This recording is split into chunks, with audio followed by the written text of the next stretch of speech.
parlions un peu de notre ego. On en parle souvent de façon péjorative, je ne serai pas aussi catégorique, même s'il peut parfois nous porter préjudice lorsqu'il est surdosé et mal placé. À mes yeux, l'ego symbolise l'image que nous souhaitons donner, la manière dont nous souhaitons que l'autre nous perçoive. Il est mis à mal lorsque nous ne nous sentons pas à la hauteur de cette image ou lorsque l'autre nous montre qu'il n'y adhère pas du tout, qu'il nous voit autrement que ce que nous voulions lui montrer.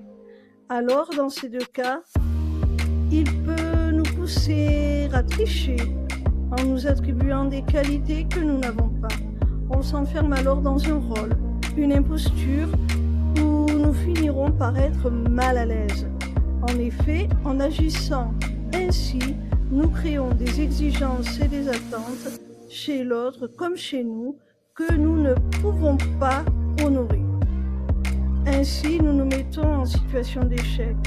Quand nous prenons conscience de nos limites, alors nous tombons de notre piédestal et ça peut altérer fortement notre estime de nous-mêmes, voire nous rendre dépressifs. On peut aussi dépenser une énergie folle à vouloir se prouver ainsi qu'à l'autre que cette image idéale de nous-mêmes est la réalité et nous épuiser à constamment en faire trop, à sans arrêt être en représentation, au lieu d'accomplir et d'être qui nous sommes pleinement. Pire, nous pouvons carrément être en conflit. D'abord intérieur, car nous nous auto-flagellons pour rentrer dans ce moule trop étroit que nous nous sommes fabriqués, puis en guerre contre quiconque mettra en doute la dorure de notre blason. Cela peut altérer fortement nos relations, ainsi que notre humeur, constamment en colère et sur la défensive. Dernier piège, l'ego peut nous séduire. On aime cette sorte de perfection apparente et lisse, tel un filtre Instagram sur notre âme. Mais au fond, on se ment à soi-même en étant dans le déni de nos imperfections. On se noie dans le reflet que nous renvoie le miroir égo, tel Narcisse succombant à son propre reflet.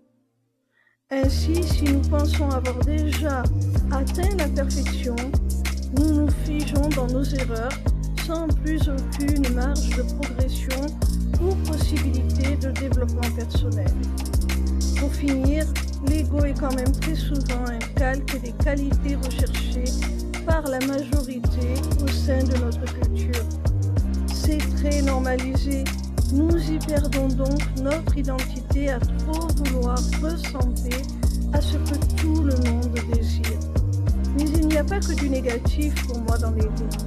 Il nourrit aussi en partie notre confiance en nous et notre estime, à condition de ne pas se laisser diriger par lui au point de perdre tout discernement devant n'importe quelle flatterie.